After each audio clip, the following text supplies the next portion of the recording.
By the time the news outlets caught wind of his downfall, Blake was described as a fugitive living in temporary rentals under assumed names, his reputation in both business and social circles destroyed.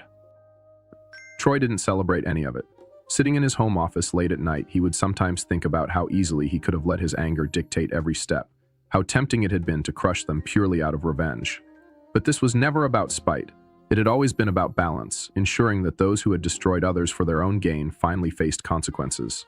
The Harrisons had built their power on lies, and now those lies had consumed them. For Troy, justice wasn't loud. It was quiet, methodical, and final. And for the first time in years, he felt something close to peace. 3 months later, the world felt different for Troy Bennett.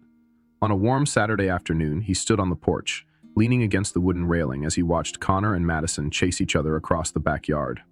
Their laughter filled the air, bright and unburdened, a sound he hadn't heard so freely in months.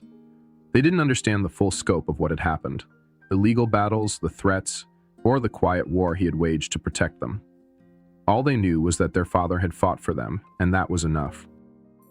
Connor stopped to catch his breath, his cheeks flushed from running, while Madison squealed and darted toward the swings. Troy smiled to himself, a quiet pride settling in his chest. This was why he had endured every sleepless night, why he had chosen strategy over rage. He hadn't fought for revenge, he had fought for this simple, peaceful moment. Life had shifted in other ways too. Blackstone Security, the firm he had built before the Harrisons tried to strip it from him, was